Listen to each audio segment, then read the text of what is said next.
Okay, imagine this. You step into a public restroom, just expecting a quick moment of privacy, and suddenly you're being confronted, harassed, even like forced to prove your gender. That feeling of violation of being interrogated right there. Well, for 18-year-old Gerika Mudra, this wasn't just some hypothetical, it actually happened inside a Buffalo Wild Wings. So today we're doing a deep dive into Gerika's experience. We're pulling from several different news reports, advocacy statements, and our mission isn't just to recount the painful details of what happened to her. We also want to unpack the legal side, the actions being taken, and crucially, see how her story kind of shines a light on these much bigger societal forces, stuff that goes way beyond just this one incident. Exactly. And it's so important to frame it that way because this, as awful as it was for her personally, it really isn't just about one encounter. Gerika's story, it sort of holds up a mirror, doesn't it, to these broader patterns in society. It challenges our assumptions about gender, about safety in public spaces, and, frankly, who gets to feel like they belong. It forces us to look harder at what we consider, quote unquote, normal. Right. Okay, let's get into the specifics then. What actually happened? This took place at a Buffalo Wild Wings in Owatonna, Minnesota. That was back in April. And Gerika, she's an 18-year-old high school student. She identifies as biracial and lesbian. She said that basically from the moment she and her friend got there, they felt this hostility from the staff, specifically their server, who was apparently rude, giving them dirty looks. Then Gerika goes to use the women's restroom, and that same server follows her in, pounds on her stall door and shouts, "This is a women's restroom. The man needs to get out of here." I mean, can you just imagine the shock, the fear in that moment?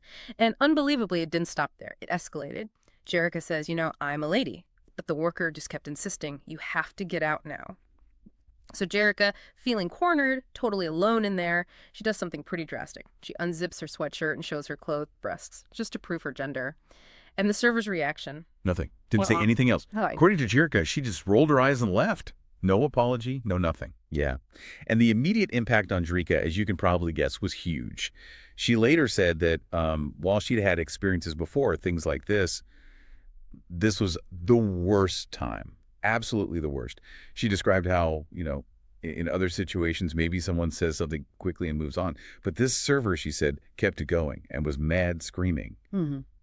And the effect now is that she really struggles with using public bathrooms. She feels like she just has to hold it in. She's constantly afraid of being harassed again. So what happens next? Is there any recourse? Well, yes. Gender Justice, which is a Minnesota advocacy group, they've stepped in. They filed what's called a charge of discrimination on Gerika's behalf. That's with the Minnesota Department of Human Rights, the MDHR. And it's important to be clear, like you said, this isn't a full lawsuit, not yet anyway. It's the formal first step. It alleges discrimination and kicks off an official investigation. Yeah. Maybe mediation down the line. Okay, so it's a formal process starting. And what's the legal basis for this charge? What law are they saying was broken here? It all comes down to the Minnesota Human Rights Act. This law is really key because it explicitly protects people from discrimination in public places, restaurants, stores, places like that. And it covers discrimination based on sex, sexual orientation, and significantly gender identity.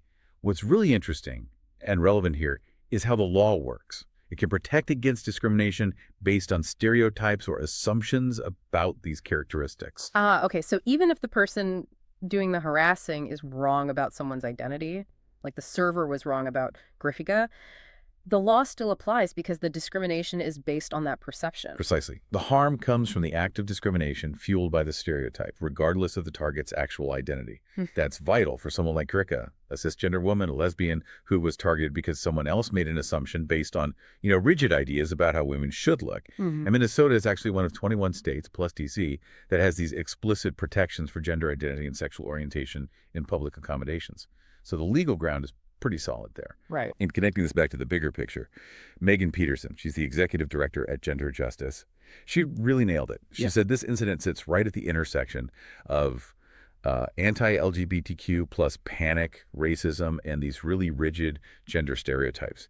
Peterson pointed out it reflects this growing culture of suspicion and control. And then it targets anyone who doesn't fit into these super narrow boxes of how women are supposed to look or act.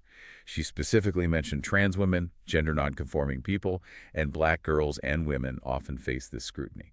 It's about enforcing conformity. Yeah, that makes sense. And when I first heard about Gerika's story, I immediately wondered, how often does this kind of thing happen? Is this just a really awful, isolated event, or is it more common, and the statistics are pretty sobering, aren't they? They really are. There was a survey back in 2017 by the Harvard Opinion Research Program. It found nearly a third, almost 1 in 3 LGBTQ plus people had experienced harassment in a bathroom. Wow, a third. Yeah. And then there's data from the National Center for Transgender Equality. Their survey found something like 60% of trans people actively avoid using public restrooms. 60%. Just because they're afraid for their safety. It's staggering, avoiding a basic necessity out of fear. And it really drives home that this isn't just about trans people being targeted, right? Which is awful enough. But cisgender women are getting caught in this too, based on these same kinds of assumptions. I remember reading about other cases like a cisgender woman confronted by police in an Arizona Walmart, another one in a Boston hotel, I think. And there was that story about a very tall cisgender woman, 6'4", fired from Walmart after someone threatened her, thinking she was trans. Exactly. These examples show how this policing of gender presentation harms lots of people.